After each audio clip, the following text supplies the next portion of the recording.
What's good, YouTube? And welcome to the house. This new trap card out of Phantom Rage has some people going goo goo gaga, this is crazy, I really like this card, this is what trap cards need, and to me, usually I run a million miles per hour with this is crazy for the game state, or this card does so much for these decks, and I'm reading this, I'm looking at it, and I'm just like, this doesn't seem like the next level for trap cards for a lot of decks. So let's just go ahead and read it. I can understand why certain people had their initial reaction to it, and I'm going to say what I dislike about it versus other cards in the metagame.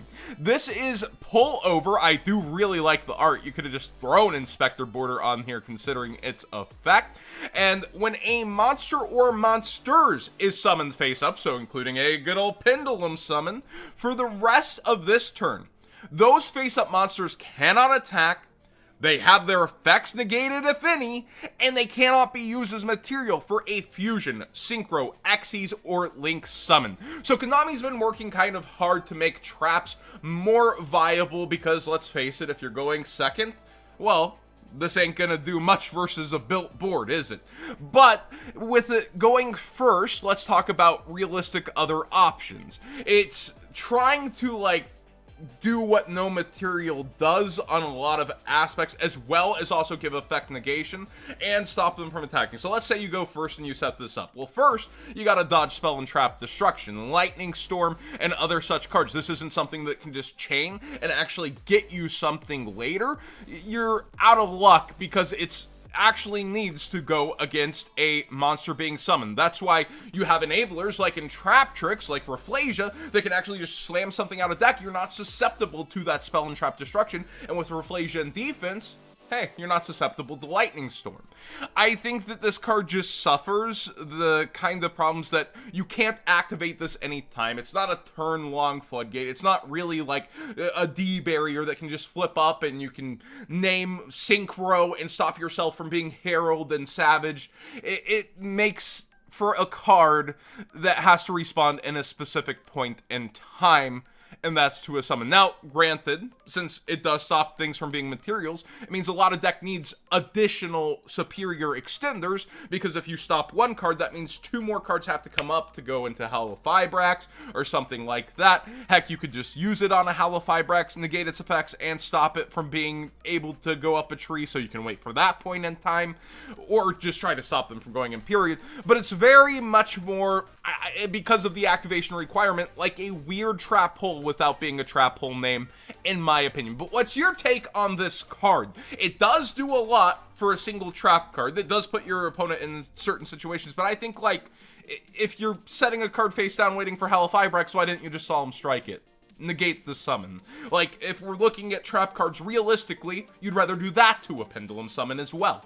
I just don't see this being, because it has all the fun text, as good as a lot of the options that we already had. Now, I actually haven't gone over this in my stream. My live stream asked me to, ironically, because this is from a stream, many a time, so I want to go through and kind of read some cards here. And we start off with Raider's Knight, a rank 4 Dark Warrior Xyz effect monster, attack 2000, defense 0, 2 level 4 Dark monsters. Is this why people in the Discord were hoping Dark Warrior would come back?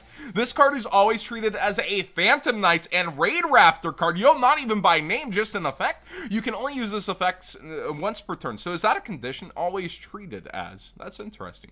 You can detach one Xyz material from this card, special summon from your extra deck, one the Phantom Knights, Raid Raptor, or Xyz Dragon Xyz monster that is one rank higher or one rank lower than this card by using this card as a material, but destroy it during your end phase of your opponent's next turn. This is treated as an Xyz summon. Transfer the materials to this card. So it's a level 4. You do need specifically dark monsters, but then it helps you cheese out pretty much whatever you would like, and then it's on a clock for destruction. That's kind of cool. That's actually really cool. And then it's in that continuous, you know, what they've actually been doing in the Phantom Baby Rage, combining the two archetypes. Next up, okay, a lot of people told me this was broken. Let's read it. Negalogiga, AA Zeus, Rank 12, Light Machine Xyz Effect Monster, attack 3000, defense 3000. The materials take 2 level 12 monsters. Once per turn, if an Xyz monster battled that turn, you can also Xyz summon this card by using one Xyz monster you control as a material. Transfer them to this card. So, like, period, like, even if you had something die by battle, you could just make another Dante and put this on top. It doesn't say a number. Quick effect, you can detach 2 materials from this card, send all other cards on the field to the graveyard. Quick effect, that's pretty good. Once per turn, if another card or cards you control is destroyed by battle, or your opponent's card effect, you can choose one card from your hand, deck, or extra deck and attach it as a material. So things you would very much like in the graveyard for later, and then again, you get to that quick effect you can detach to.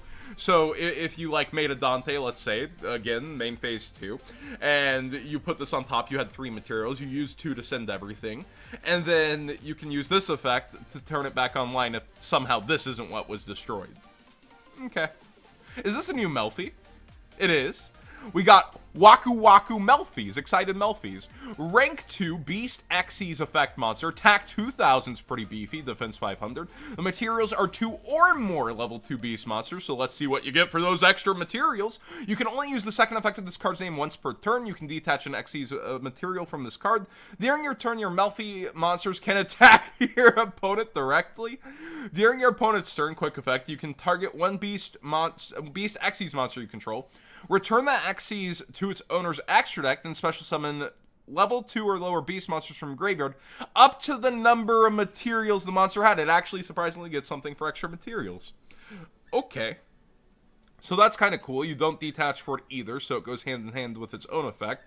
And then you get big punches direct with little woodland critters hop over all your monsters and just get to you. Alright, here's the Infernity support everyone was going crazy about. Let's read it. Infernity Wildcat, we get another tuner, so level 3 Dark Fiend tuner. Attack 1400, you can special summon only one card with this card's name per turn with its first effect, and can use the second effect once per turn. You can special summon this card from your hand by sending one other Infernity monster from your hand to the graveyard, so it helps you get stuff out of your hand that you'd want in the graveyard for later. If you have no cards in your hand, you can banish an Infernity monster from your graveyard, increase or decrease this card's level by 1. That can be pretty big, since it's 3 going to 4 could actually do something for it, and it helps get itself out of the hand and empty your hand. Infernity Conjurer is a level 3 Dark Fiend effect monster. You can only use the second effect once per turn. If you have no cards in your hand, your opponent's monsters lose 800 attack. Yeehaw! If this card is in your graveyard and you have no cards in your hand, you can special summon this card but banish it when it leaves the field. So literally 1-2 punch with the other card. I think that's what they're showing. Pitch, bring back. It doesn't have to wait a turn. Okay. Okay. That's interesting, I suppose. Infernity Paranoia is a normal spell card. You can only activate one card with this card's name per turn. Tribute a Dark Monster. Special summon an Infernity monster from your deck or graveyard with the same level. Okay, that level going up would be Archery. And a different name, but the effects are negated. So recurrence is going to be needed to go crazy, but that's still pretty good. During your main phase, except the turn this card is sent to the graveyard. Okay, we got a clock on that. You can banish this card from the graveyard and target one Infernity monster in your graveyard. Add that monster to your hand.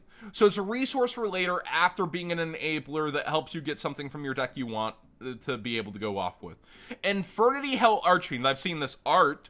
Attack 2200. It looks actually pretty awesome. You know, the throwback there.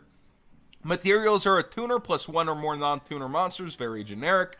Once per turn, you can target a face-up card on the field. Negate its effects until the end of the turn, and if you have no cards in your hand, you can destroy it. Negate pop, not a quick effect though. If this card battles an opponent's monster, it's not a synchro tuner, is it? No, it's not. If this card battles an opponent's monster, any battle damage this card inflicts to your opponent is doubled while you have no cards in your hand. But only a monster, and it's 2200. Okay.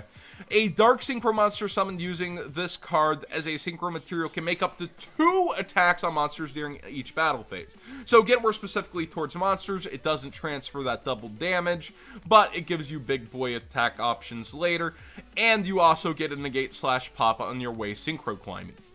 And finally, Infernity Suppression. Suppress the Rage. Normal trap card. you can only activate one card with this card's name per turn. If you have no cards in your hand, you can activate this card the turn it was set. Okay, that's an auto flip. That's nice, especially for Infernities. When your opponent activates a monster effect while you control an Infernity monster, negate that effect, then you can inflict damage to your opponent equal to its level times 100. So you still have to have comboed off or done something to empty your hand before really going. But getting a negate to protect your combos versus the build the board workshops after having already done forced things to get down, like you would have tried to bait their negates and that kind of stuff, trying to get down in cards. That's very cool. That's actually a pretty cool card overall. So you get a little negate in archetype, but is it worth it? Like, what's this do versus infinite impermanence again?